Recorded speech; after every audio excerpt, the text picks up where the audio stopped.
Hello and welcome to the Dinosaw for technically week 3, but it's actually episode 202. I'm calling them episodes now. And also greetings for all my new friends from the Lebanon and Jordan.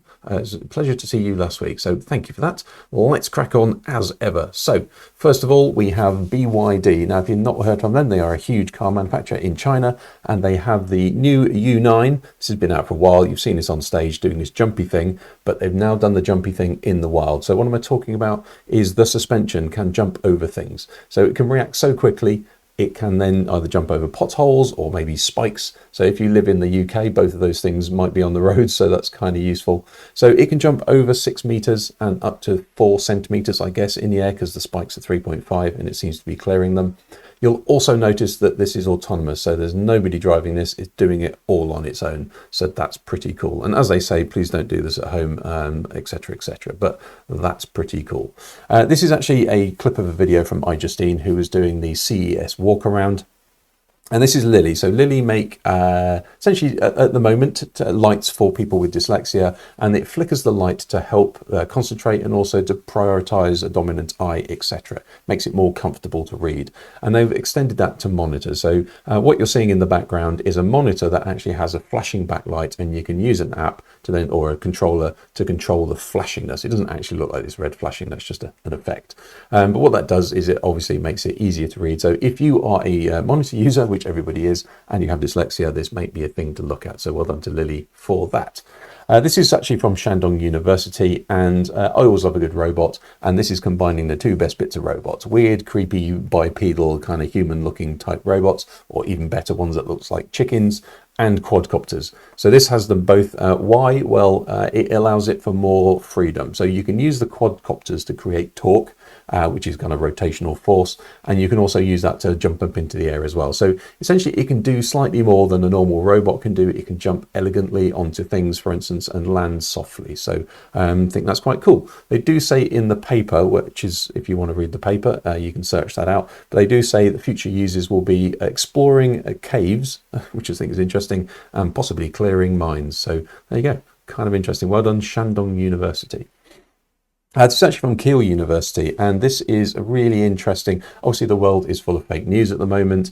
This is really interesting that Apple, I think only today, have just announced they're going to either turn off or regress their AI news reporting, because it's making stuff up, quite frankly, as you can see in the BBC News. So somebody has an outburst. This is Luigi Mangione, and according to the AI that kind of got in the way of the news, basically he shoots himself, which is plainly untrue. And there's lots of examples of this happening. So how do you spot fake news? And I've said this for a long, long time. Rewind me 10 years ago. The only real way to spot fake news is to use essentially an AI. So the only way to use an AI to spot fake news is to clump them all together, it seems. So this is called ensemble voting. So you get a piece of news, you then farm it out to lots of different models. They all say whether they think it is, and then they pull it all together. And apparently 99% accuracy. So there is hope, essentially. They're also saying that, well, 100% is not far away. So wouldn't that be amazing if you can always know whether it's fake news or not? So that is amazing. Love that one.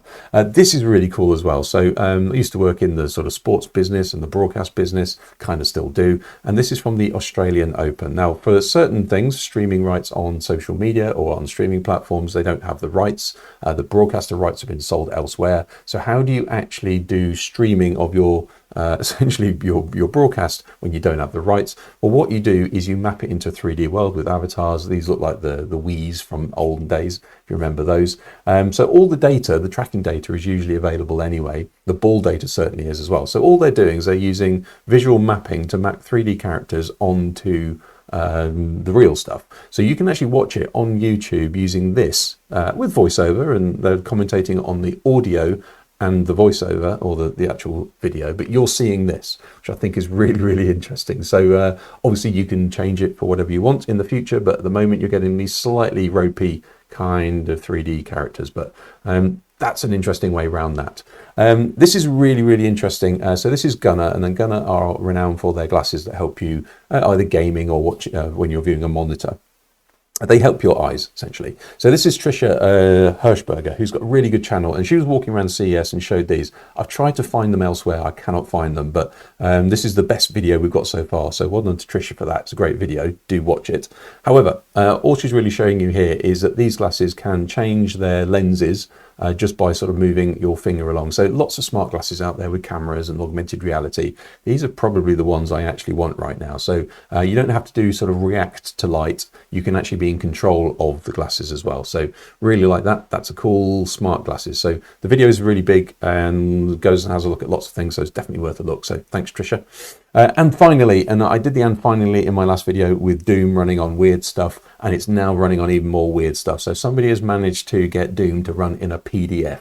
Yes, this is actually Doom running in a PDF, and I've tried it and it actually works. So this is, I couldn't find the second name, sorry, Alan, but whoever Alan is, it's just so you know, I am a student, I do cool things. So I don't know whether you remember when you were a student, but if you were doing this sort of stuff, then you were in a different place to me. However, this is using a PDF, and PDFs in certain circumstances, essentially in a Chromium browser, if you look at a PDF online in your browser, it will allow JavaScript to run. So what they've done is they've just basically ported, just ported Doom into JavaScript, which can now run. Getting things like keyboard inputs and visualizing it is actually the tricky bit. So the keyboard inputs are just done through typing into the PDF and capturing those as though it was a text field. And as you can see this rendering here, it's actually a bunch of text fields. And it's what it's then doing, it's using ASCII and different characters for each row to then render the lights and the darks. I think there's something like 6 different shades of grey going on. It's just enough. But there you go. So if you want to play Doom in a PDF, the link to the GitHub page, and if you just scroll down there, there's a thing that sort of says try it, and you can have a go yourself. So that's bonkers. This is a universal thing that everybody's trying to do. If you can get Doom to run on something, that's the challenge. So thank goodness for these people doing that. Just quite frankly, bonkers stuff. Hopefully that was interesting. Hopefully it was useful. If it was, give it a like, give it a shout, and I will see you next week.